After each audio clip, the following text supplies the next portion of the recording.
শ্যামকানু মহন্ত আৰু সিদ্ধাৰ্থ এই দুটা ক'ত লুকাই আছে, ক'ত আত্মগোপন কৰি আছে, এই দুটা কোনে ৰক্ষণাবেক্ষণ দি আছে, আপোনালোকে ভিডিঅ'টো সম্পূৰ্ণ চাই থাকক। এইটোৱে ক'লোঁ, আপোনালোকে এই ভিডিঅ'টো সম্পূৰ্ণ চাই থাকক আৰু মোৰ কথাত যদি আপোনালোকে যদি একমত হয় ভিডিঅ'টো শ্বেয়াৰ কৰিব। আচলতে মই যি কওঁ ডাইৰেক্ট অপেন কওঁ। জুবিনদাৰ বেদনাই কিমান বুকু বিষুৱাই দিছে এই বস্তুটো মই বুজি পাইছোঁ। কিমান দুখ লাগিছে এই বস্তুটো মই বুজি পাইছোঁ। অসমবাসীৰ ৰাইজে কিমান দুখ পাইছে আমি বুজি পাইছোঁ। তো সেইটো কাৰণে স্পষ্টকৈ কৈ দিব বিচাৰিছোঁ আৰু মই যি কওঁ ডাইৰেক্ট অপেন কওঁ, ঠিক আছে। লাগিলে মই এই কথাকেইটা কোৱা বাবদ মোক কোনোবাই যদি কিবা কৰে যদি মই ভয় নকৰোঁ, কিন্তু দেই মই কমেই যেন সিদ্ধাৰ্থ আৰু শ্যামকানু মহন্ত এই দুটা দেই, এই দুটা সিদ্ধাৰ্থ আৰু শ্যামকানু মহন্ত এই দুটা কথা মই স্পষ্ট কৰি দিছোঁ। সাৱধান দেই, মই সাৱধান কৰি দিছোঁ তহঁতক। তহঁতি য'তে লুকাই নাথাকক কিয়, য'তে আত্মগোপন নকৰক কিয়, যোনে তহঁতক ৰক্ষণাবেক্ষণ নিদিয়ে কিয়, তহঁতি আহি দেখা। তহঁতি দম আছে যদি আহি দেখা, তহঁতৰ দম আছে যদি আহি দেখা। অলৰেডি আমি ভাবি থকা কথাখিনি হৈয়ে পৰিছে। আমি যোনখিনি কথা ভাবি আছিলোঁ, আমি যেনেকৈ কৈ আছিলোঁ, জুবিনদাক ইহঁতি প্ৰি প্লেনিং কৰি নিলে আৰু প্ৰি প্লেনিং কৰি ইহঁতি এই পৃথিৱীৰ পৰা চিৰবিদায় দিলে। এই কথাকেইটা আমি কৈ আছিলোঁ, আমি ভাবি আছিলোঁ এনেকুৱা এটা কিবা হ'ব বুলি। আৰু এতিয়া কথা হ'ল এই যে শ্যামকানু মহন্ত আৰু সিদ্ধাৰ্থ এই দুটা কোনে ৰক্ষণাবেক্ষণ দি আছে, আপোনালোকে অনুমান এটা কৰকচোন। শেখৰ আহি ঘৰ পালেহি, শেখৰ আহি ঘৰ পালেহি, সিহঁতি দুটা, সেই কালপিত দুটা ক'ত সোমাই থাকিলে, কোনে ৰক্ষণাবেক্ষণ দি আছে সেই কালপিত দুটাক। শেখৰটো আহি ঘৰ পালেহি, শেখৰ আহি ঘৰ পালেহি, কিন্তু শ্যামকানু মহন্ত আৰু সিদ্ধাৰ্থ জুবিনদাৰ লগত কিয় নাহিল? নহাটোৱে এইটো সুচোৱা নাই জানো?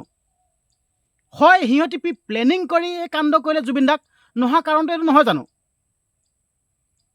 জল পটপটকৈ ওলাই পৰিল আৰু শেখৰেতো অলৰেডি সকলো কথাখিনি কৈয়ে দিলে, কৈয়ে পেলালে, গোটেই কথাখিনি কৈ পেলালে শেখৰে। সেই নিশা কি হৈছিল সম্পূৰ্ণ কথাখিনি কৈয়ে পেলালে শেখৰে।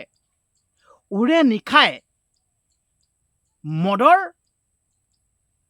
আড্ডা চলিল, মদ, গাহৰি মাংস, উৰে ৰাতি জুবিনদাক মাল খুৱাইছে, গাহৰি মাংস খুৱাইছে। অসম এছ'চিয়েশ্যনৰ লোকসকলে গাহৰি মাংস বনাই আনিছে। সেই ইয়াত গাহৰি মাংস বনাই আনিছে, গাহৰি মাংসত বা কি মিক্স কৰি আনিছে, কি বা খুৱাই দিছে, হা, কি খুৱাই দিছে অলৰেডি কৈয়ে পেলালে শেখৰে। শেখৰ গোস্বামীয়ে অলৰেডি কৈয়ে পেলালে জুবিনদাই মদ্যপান কৰিছিল, বিয়েৰ খাইছিল, গাহৰি মাংস খাইছিল, কৈয়ে পেলালে। তাৰপাছত সাঁতুৰিবলৈ লাগি গ'ল। আৰু ইহঁতি নাজানে নেকি, হে, জুবিনদাই ৰাতি কাম কৰে, প্ৰায় 2টামান বজাৰ পৰা, দিনৰ 2টামান বজাৰ পৰা ৰাতিপুৱা পুৱতি নিশা 2টামান বজাৰ পৰা জুবিনদাই শুৱে। এইটো নাজানে নেকি? উৰে নিশা মদ্যপান কৰালে, শুব নিদিলে, ৰেষ্ট নিদিলে ইহঁতি। আৰু ইহঁতি সাগৰৰ পাৰত নিয়াই সাগৰত সাঁতুৰিব দি ইহঁতি হত্যা কৰিলে। আৰু জল পটপট। আৰু এটা কথা মই ক'ব বিচাৰিছোঁ, ইহঁতি দুটা, শ্যামকানু মহন্ত আৰু সিদ্ধাৰ্থ, তহঁতি দুটা কিন্তু হাৰি নাযাবি দেই, তহঁতি দুটা কিন্তু হাৰি নাযাবি। স্পষ্ট কথা, তহঁতক ৰাইজে আমি এৰি নিদিওঁ, এইটোৱে ক'লোঁ, আমি এৰি নিদিওঁ। লাগিলে আমাৰ জান যাওক, প্ৰাণ যাওক, জুবিনদাৰ কাৰণে আমি জান দিবলৈ সাজু আছোঁ, প্ৰাণ দিবলৈ সাজু আছোঁ। স্পষ্ট কথা, আমি এৰি নিদিওঁ তহঁতৰ দুটাক। আৰু মাননীয় মুখ্যমন্ত্ৰী হিমন্ত বিশ্ব শৰ্মা ডাঙৰীয়াদেৱকো এটা কাটৰে অনুৰোধ কৰিব বিচাৰিছোঁ, আপোনালোকে কৰোঁ বুলি ক'লে সকলো কামেই কৰিব পাৰে। অনুৰোধ কৰিছোঁ, জুবিনদাৰ লগত যোনটো কাণ্ড সংগঠিত হৈ গ'ল, তদন্ত কৰি দোষীক উপযুক্ত শাস্তি দিয়ক অনুৰোধ কৰিছোঁ। আৰু অসমবাসী ৰাইজেও কৈ আছে, যাক আমি আঙুলি টোৱাইছোঁ সিহঁতক উপযুক্ত তদন্ত কৰি উপযুক্ত শাস্তি দিয়ক, এইটোৱে ক'লোঁ। নহ'লে জুবিনদাৰ আত্মাখনে শান্তি নাপাব। জুবিনদাক যেনেদৰে ইহঁতি সাগৰৰ বুকুত নি বিয়েৰ খুৱাই গাহৰি মাংস খুৱাই যেনেদৰে হত্যা কৰিলে, তো জুবিনদাৰ আত্মাই শান্তি নাপাব। শেখৰে অলৰেডি কৈয়ে পেলালে, হা, বমি কৰিছে কৈছে, সাঁতুৰি থাকোঁতে বমি কৰিছে। জুবিনদাই তেতিয়াই এই পৃথিৱীৰ পৰা চিৰবিদায় ল'লেই।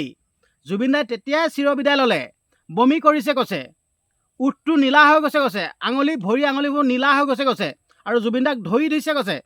জুবিনদাক ধৰিছে আৰু এনেকৈ ধৰিছে, এনেকৈ হাউলি গৈছে, আকৌ এনেকৈ ধৰিছে, এনেকৈ হাউলি গৈছে বুলি কৈছে। চিন্তা কৰক। আৰু জুবিনদাই সাগৰৰ বুকুত নেযাওঁ বুলি কৈছে। সিহঁতে যে একো নাযা, জোৰ জবৰদস্তি যোৱাইছে। ভিডিঅ' ক্লিপটো চাই ল'ব পাৰে আপোনালোকে, নিউজত মানে ছ'চিয়েল মিডিয়াত এভেইলেবল হৈ আছে। হা, জুবিনদাই বহি আছে, জুবিনদাক জোৰ জবৰদস্তি একো নহয়, যা গৈ আহ। শেখৰে কৈছে, হয় সিটো পালে যাওঁ, হয় তাত যাওঁ, কৈ আছে। আকৌ এজনে বেকগ্ৰাউণ্ডৰ পৰা কৈছে যেন আকৌ ঘূৰি আহিব লাগিব কৈছে। জুবিনদাই তেতিয়া যোৱা নাই, সিহঁতি বলয় জোৰ জবৰদস্তি কৰি লৈ গৈছে। মুঠৰ ওপৰত যোনকেইটা এইকেইটা সিদ্ধাৰ্থ আৰু শ্যামকানু মহন্ত, সাৱধান কিন্তু দেই, কৈ থলোঁ। আৰু ৰাইজে যিটো কথা কৈ আছে নহয়, তহঁতৰ ওপৰত এইটো ক'লোঁ নাই, মই মানে ভাষা নাই, এইটোৱে ক'লোঁ, ভাষা নাই। আৰু মই এইটোৱে ক'লোঁ, মই জুবিনদাক কিমান ভাল পাওঁ এইটো হয়তো ভাষাৰে বুজাই ক'ব নোৱাৰোঁ। এইটো আচলতে আপোনালোকক যদি মই কৈ থাকোঁ কথাখিনি, আপোনালোকে বেছি কৰিছে বুলি ক'ব, মই নিজে বুজি পাই আছোঁ। ভাত পানী খাব নোৱাৰা অৱস্থা হৈ গৈছোঁ, ঠিক আছে, খাবলৈ মন নাযায়, টোপনি নোলায়। প্ৰথম কেইদিন কি কৰিলোঁ আপোনালোকে জানে নাই? যোৱা ৰাতিলৈকে কি কৰিছোঁ, মই ৰাস্তাত ওলাই থাকোঁ, হ'ব নোৱাৰে, পুল এটা আছে, পুলটোত গৈ শুই থাকোঁ। বিশ্বাস নকৰিব। আৰু এনেকুৱাই গাঁওবিলাক ঠাণ্ডা হৈ পৰিল, হাই হুলস্থুল একোডাল নাই, গাড়ী মটৰটো বন্ধই, কিন্তু হুলস্থুল নাই, একদম নিজান এটা পৰিৱেশ হৈ পৰিলে হয়। চিন্তা কৰক, লাখ লাখ অনুৰাগী ওলাই আহিছে জুবিনদাৰ কাৰণে। আৰু মই ক'ব বিচাৰিছোঁ, এইটো ক'ব বিচাৰিছোঁ যেন শ্যামকানু মহন্ত আৰু সিদ্ধাৰ্থ, তহঁতি আহি দেখা দম আছে যে তহঁতৰ চফা হ'ব, এইটোৱে ক'লোঁ, তহঁতৰ চফা হ'ব, এইটোৱে ক'লোঁ, তহঁতে আহি দেখা দম আছে আহি দেখা। আৰু অলৰেডি তহঁতক আমি যেনেদৰে ভাবিব লাগে ভাবি থৈছোঁ, এইটোৱে ক'লোঁ, উপযুক্ত আমি শাস্তি দিমেই। আৰু অসমবাসীৰ লগত মই আছোঁ, অসমবাসী ৰাইজে যিটো ক'ব সেইটোৱে হ'ব। শ্যামকানু মহন্ত আৰু সিদ্ধাৰ্থ, এইটো কথা কিন্তু বেয়া আছে দেই। আৰু অসমৰ মুখ্যমন্ত্ৰী মাননীয় হিমন্ত বিশ্ব শৰ্মা ডাঙৰীয়াদেৱকো অনুৰোধ কৰিছোঁ, মুঠৰ ওপৰত ইহঁতৰ দুটাৰ ওপৰত তদন্ত আৰম্ভ কৰাই দিয়ক। যিহেতুকে CID কথা কৈ আছে, আৰু কিছুমানে CID কথা CBIক দিব লাগে, আমুক তামুক কৈ আছে, কিন্তু সেইবোৰ নাজানো, ইহঁতি শাস্তি পাবই লাগিব, এইটো ক'লোঁ। আৰু আপোনালোকে কি কয়, আপোনালোকৰ মতামতবিলাক কমেণ্ট বক্সত দিব, পাৰিলে ভিডিঅ'টো শ্বেয়াৰ কৰি দিব, এইটোৱে ক'লোঁ। মুঠৰ ওপৰত জুবিনদাক প্লেনিং কৰি যেনেদৰে হত্যা কৰিলে, এইটো কিন্তু আমি কাকো ৰেহাই নিদিওঁ। কাৰণ কেলৈ, প্ৰাণৰো প্ৰাণ হিয়াৰ আমঠু আমাৰ জুবিনদাক আমি হেৰুৱালোঁ। সেইটো কাৰণে ক'ব বিচাৰিছোঁ, লাগিলে আমি নিজে মৃত্যুবৰণ কৰিম, আমি এই পৃথিৱীৰ পৰা চিৰ বিদায় ল'ম, কিন্তু হ'লেও জুবিনদাক যোনকেইটাই প্লেনিং কৰি হত্যা কৰিলে, সিহঁতক কিন্তু আমি শুদাই নেৰোঁ, এইটোৱে ক'লোঁ।